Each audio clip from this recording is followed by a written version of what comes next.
나는 누구인가? 아마도 문명의 여명기부터 인류를 괴롭혀왔을 이 물음은 오늘날까지도 인간에게 가장 성가신 골칫거리로 남아있다.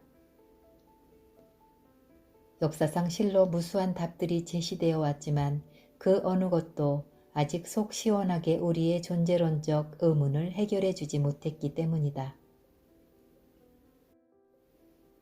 그래서 우리는 그런 답들을 일일이 검토하는 대신에 나는 이러저러한 사람이다 라고 대답할 때 반드시 선행될 수밖에 없는 어떤 작업에 관해 살펴보고자 한다. 스스로 나를 묘사하거나 설명하거나 또는 느낄 때마다 당신은 예외 없이 마음속에다 일종의 정신적인 경계를 긋는다. 그런 다음 그 경계의 안쪽에 있는 모든 것을 나라고 느낀다. 반면에 그 경계 밖에 있는 모든 것은 나 아닌 것으로 느낀다. 다시 말해 당신의 정체성은 전적으로 그 경계선을 어디에 긋느냐에 달려있다. 즉, 당신은 누구인가 라는 물음의 본질은 당신은 어디에 경계를 설정했는가 라는 의미인 것이다.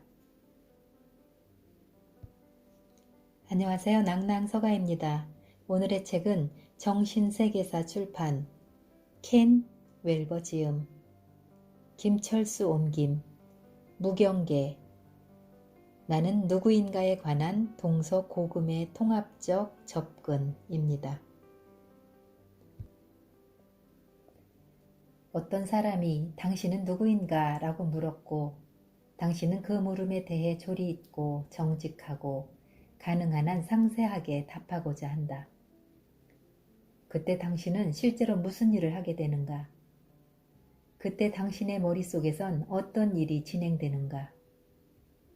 아마도 당신은 스스로 파악하고 있는 자신의 특성들, 즉 나라는 정체감의 토대로 여겨지는 것들, 착하다, 악하다, 가치 있다, 쓸모없다, 과학적이다, 시적이다, 철학적이다, 종교적이다 등등을 묘사할 것이다.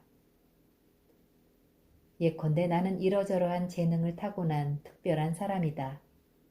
친절하지만 때로는 잔인하고 온화하지만 때로는 공격적이다.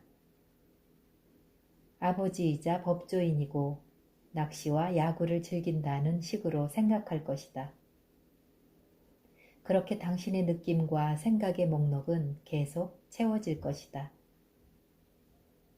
하지만 정체성이 확립되는 그 모든 과정의 바탕에는 좀 더 기본적인 절차가 하나 존재한다.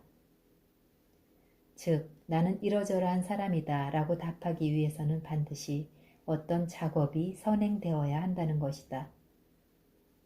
스스로 나를 묘사하거나 설명하거나 또는 내적으로 느낄 때마다 당신은 지각하든 못하든 간에 마음속에 있는 내적 경험의 세계에다가 일종의 정신적인 선이나 경계를 긋는다.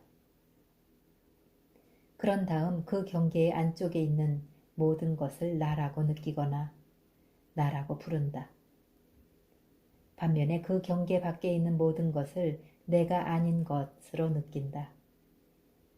다시 말해 당신의 정체성은 전적으로 그 경계선을 어디에 긋느냐에 달려있다. 당신은 사람이지 의자는 아니다. 그런 알미 가능한 이유는 당신이 의식적이든 무의식적이든 사람과 의자 사이의 경계선을 그었기 때문이다. 그렇기 때문에 의자가 아니라 사람과의 동일시가 가능해진다. 만약 당신이 키가 큰 사람이라면 지금 당신은 큼과 작음 사이에 정신적인 선을 긋고 자신을 큰 편과 동일시하고 있는 것이다. 우리는 이것과 저것 사이에 경계선을 긋고 나는 이것이지 저것이 아니다 라고 느낀다. 즉 정체성이란 자신을 이것과 동일시하고 저것과는 동일시하지 않는 것이다. 이런 식으로 자기 자신에 관해 말할 때 우리는 나인 것과 내가 아닌 것 사이에 경계선을 긋게 된다. 그리고 당신은 누구인가? 라는 물음에 단지 그 선 안쪽에 있는 것을 묘사하면서 답한다. 소위 정체성의 위기란 그 선을 어디에 어떻게 그을지 결정할 수 없을 때 일어나는 현상이다. 요컨대 당신은 누구인가? 라는 물음은 당신은 어디에 경계를 설정했는가? 라는 의미인 것이다. 나는 누구인가? 라는 물음에 대한 모든 답은 정확히 나인 것과 내가 아닌 것 사이의 경계선을 긋는 기본적인 절차에서 비롯한다. 전반적인 경계선이 그어진 후에 나오는 답은 과학적, 신학적, 경제적으로 대단히 복잡할 수도 있고 무척 단순하거나 모호할 수도 있다. 어쨌든 가능한 모든 답은 처음 그은 경계선에 달려있다.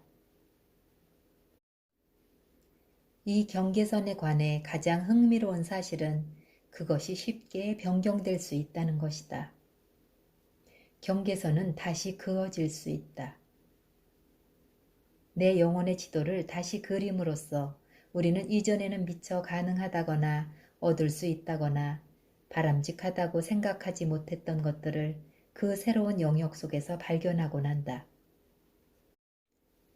그리고 앞서 보았듯이 경계선의 가장 혁명적인 재작도 또는 변경은 지고의 본성의 체험에서 일어난다. 그 지점에서는 내 정체성의 경계가 온 우주를 포함할 정도로 확장되기 때문이다. 경계선이 전부 없어진다고 말할 수도 있다.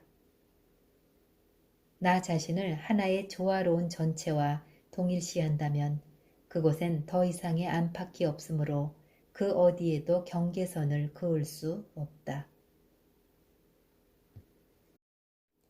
이 책 전반에 걸쳐 우리는 지고의 본성이라고 알려진 이 무경계의 자각으로 되돌아가서 그것을 탐구할 것이다. 그러나 현 시점에선 영혼의 경계를 규정짓는데 좀 더 흔히 쓰이는 몇몇 방식들을 먼저 탐구해보는 편이 바람직할 것 같다. 경계선에는 그것을 긋는 사람 수만큼이나 많은 종류가 있을 수 있다. 하지만 그 경계들은 전부 간단히 확인할 수 있는 몇 가지로 분류될 수 있다. 그중 사람들이 정당한 것으로 받아들이는 가장 공통된 경계선은 유기체 전체를 둘러싸고 있는 피부 경계선이다. 아마도 이것이야말로 가장 보편적으로 받아들여지는 나 아님의 경계일 것이다. 피부 경계선의 안쪽에 있는 것은 모두 나이며 그 밖에 있는 것은 모두 내가 아니다. 피부 경계선 밖에 있는 것들 중에서도 나의 것이라고 불리는 것이 있긴 하지만 그렇다고 그것들이 나는 아니다. 예컨대 우리는 나의 차, 나의 직업, 나의 집, 나의 가족을 인식하지만 그것들은 우리의 피부 안쪽에 있는 것들과는 사뭇 다르게 취급된다. 따라서 피부 경계선은 가장 기본적으로 통용되고 수용되고 있는 나 아님의 경계 중 하나이다. 이 피부 경계선은 너무나 명백하고 실질적이고 또한 보편적인 것이라서 대부분의 사람들은 설마 그 외에 다른 경계선이 더 있으리라고는 쉽게 생각하지 못한다. 그러나 실제로는 많은 사람들에 의해 그어진 지극히 보편적이고 명확한 또 다른 경계선이 있다. 우리는 일단 피부를 나 아님의 경계로 인식한 후에 그 나라는 유기체의 내부에 좀 더 의미 있는 또 다른 경계를 긋기 시작한다. 유기체 내부에 경계선이 있다는 말이 이상하게 들린다면 다음의 물음에 답해보라. 당신은 자신의 몸이라고 느끼는가? 아니면 몸을 갖고 있다 라고 느끼는가? 대부분의 사람들은 자동차나 집 또는 다른 물건을 소유하고 있는 것처럼 자신이 몸을 갖고 있다고 느낀다. 그러므로 몸은 나라기보다는 나의 것처럼 보인다. 그런데 나의 것은 정의상 나 아님의 경계선 밖에 놓여 있는 것이다. 이처럼 사람들은 나라는 유기체 속에서도 특정 부분을 좀 더 친밀하게 느끼며 강하게 그것과 동일시한다. 진정한 나로 느껴지는 그 부분을 우리는 흔히 마음, 정신, 에고, 성격 등의 이름으로 부른다. 생물학적으로는 몸과 마음, 정신과 육체, 에고와 육신을 서로 떼어놓거나 근본적으로 갈라놓을 어떤 근거도 없다. 하지만 심리학에서는 이런 분리가 마치 전염병처럼 유행하고 있다. 실제로 심신의 분리와 그와 수반된 이원론은 서구 문명의 기본적인 사고방식이기도 하다. 이 글에서조차도 필자는 전반적인 인간 행동의 연구를 지칭하기 위해 심리학이라는 단어를 사용할 수밖에 없다는 점에 주목하기 바란다.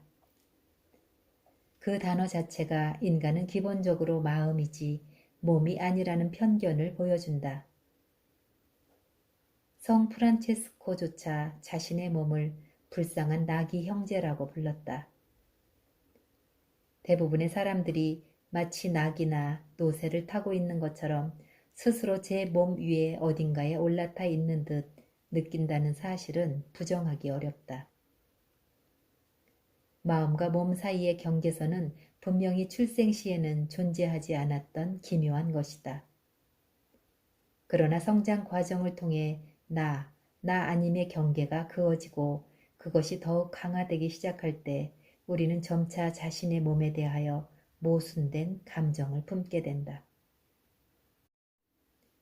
몸을 경계선 안에 포함하는 것이 좋을까? 아니면 이질적인 영역으로 외면하는 것이 좋을까? 어디에 경계선을 긋는 것이 좋을까? 한편에서 보면 몸은 인생을 살아가는데 많은 즐거움의 원천이 된다. 성적 희열, 음식의 맛, 황혼의 아름다움 등을 느끼는 것은 바로 몸의 감각들이다. 그러나 다른 편에서 보면 몸은 급작스러운 통증, 지긋지긋한 만성병, 고문과도 같은 암투병 등 무서운 공포의 근거지이기도 하다. 어린아이에게 몸은 쾌감의 유일한 원천이다. 하지만 몸은 고통의 최고 근원이자 부모와 갈등을 빚게 하는 원흉이기도 하다. 무엇보다 몸은 부모들이 시종 경계하고 귀찮아하는 대소변을 만들어내는 것처럼 보인다. 대소변에다 콧물이라니 이 무슨 소란이란 말인가. 이 모든 것이 몸과 직결되어 있다. 어디에 선을 그을 것인지가 점점 더 어려워진다. 그러나 어른이 될 무렵 대부분의 사람들은 불쌍한 나귀 형제에게 작별의 키스를 보낸다. 나 아님의 경계가 새로 확정되면서 나귀 형제는 단연코 그 담장 바깥쪽에 놓이게 된다. 몸은 외부 세계만큼이나 거의 이질적인 영역이 된다. 이처럼 마음과 몸 사이에 경계가 설정되고 그는 단호하게 마음과 자신을 동일시하게 된다. 그는 자신이 머릿속에 살고 있다고까지 느낀다. 요컨대 그의 정체성은 전 유기체를 담아내는 것이 아니라 에고라고 하는 유기체 일부분으로 한정된다. 다시 말해 정신적인 자아상과 그와 관련된 지적, 정서적 작용에다 자신을 동일시하는 것이다. 그는 전 유기체를 동일시의 대상이 아니라 그저 하나의 심상이나 이미지로서 대하게 된다. 따라서 에고만을 자신이라고 느끼고 몸은 에고의 휘하에 종속되는 처지가 된다. 이렇게 우리는 에고 또는 자아상을 나의 정체성으로 확립시키는 또 하나의 경계선을 알게 되었다. 물론 이러한 나 아님의 경계선은 상당히 융통성이 있는 것이다. 그러니 에고 또는 마음의 내부에 또 다른 경계선이 설정될 수 있다고 해도 그다지 놀라운 일은 아닐 것이다. 다양한 이유로 인해 그는 곧 마음의 일부분을 내가 아닌 것이라고 부정하게 된다. 심리학 전문 용어로 말하면 그는 자기 정신의 내용들 중 어떤 것을 소외, 억압, 분리, 투사하기 시작한다. 즉 나와 나 아님의 경계를 에고의 경향성 중 일부분에만 국한시킴으로써 동일시 영역을 더욱 좁힌다는 것이다. 이렇게 한 번 더 협소해진 자아상을 우리는 페르소나라고 부르는데 그 의미는 이야기를 진행해 감에 따라 점차 분명해질 것이다. 이처럼 정신 영역 중에서도 일부인 페르소나하고만 자신을 동일시하게 되면 그는 자연히 내가 아닌 그 나머지 영역은 실제로 이질적이고 이상하고 두려운 대상으로 느끼기 시작한다. 또한 그는 스스로 원치 않는 그 영역인 그림자를 의식으로부터 배제하기 위한 시도로서 자신의 영혼을 재작도하려 든다. 많든 적든 이제 그는 자신의 마음 전체가 아니라 마음의 일부가 되었다. 이미 눈치챘겠지만 이것이 또 하나의 보편적인 경계선이다. 이 시점에서 우리는 여러 유형의 지도 중 어떤 것이 참인지, 올바른 것인지 또는 진정한 것인지를 확정하려 들지 않을 것이다. 다만 나와 나 아님의 경계선은 참으로 여러 유형이 존재한다는 점만을 편견 없이 지적하고자 한다. 그리고 이런 편견 없는 접근을 전제로 우리는 오늘날 많은 주목을 받고 또 다른 경계선을 논할 것이다. 소위 초개화 현상과 관련된 경계 말이다. 초개화란 개체의 측면을 넘어선 어떤 과정이 그의 내부에서 일어난다는 것을 의미한다. 이런 현상 중 가장 단순한 예는 초감각적 지각일 것이다. 초심리학자들은 정신감흥, 투시, 예지, 역행, 인지 등의 초감각적 지각에 대해 잘 알고 있다. 여기에는 체외 이탈 체험, 초개화적 자기 정체감 또는 주시자로서의 경험, 절정 체험 등도 포함될 수 있을 것이다. 이런 경험들의 공통적 특징은 나와 나 아님의 경계가 유기체의 피부 너머로 확장된다는 것이다. 그러나 초개화적 경험이 어떤 측면에서 합일의식과 유사하다고 하여 그 둘을 혼동해서는 안 된다. 합일의식에서는 그의 정체성이 우주 만물과 일체가 되지만 초개화적 경험에서는 그렇게까지는 아니고 다만 유기체의 피부 너머로 확장될 뿐이다. 우주 만물과 자신을 동일시하지도 않고 그렇다고 전적으로 유기체에 국한된 정체성도 아니라는 뜻이다. 당신이 초개화적 경험을 어떻게 생각하든 적어도 그런 경험이 실제한다는 증거는 압도적으로 많다. 우리는 이런 현상이 또 다른 유형의 경계선을 보여주고 있다고 안전하게 결론 내릴 수 있다. 나와 나 아님의 경계에 대한 지금까지의 논의에서 핵심이 되는 것은 한 사람에게 가용한 정체성의 수준은 하나가 아니라 여러 개라는 것이다. 이런 정체성 수준들은 그저 이론적인 가설이 아니라 각자가 자신의 내부에서 스스로 검증해 볼 수 있는 관찰 가능한 실제이다. 그리고 이렇듯 서로 다른 수준들을 감안할 때 의식이라는 현상은 마치 수많은 정체성, 수준 또는 대역으로 구성된 무지개 모양의 스펙트럼처럼 보인다. 지금까지 우리가 5가지 수준 또는 유형의 정체성을 간략히 요약했다는 점에 주목하기 바란다. 물론 그것들은 변형될 수 있고 각각의 수준 안에서도 더욱 세분화될 여지가 있지만 나는 이 5 수준이야말로 인간의식의 가장 보편적인 속성이라고 생각한다.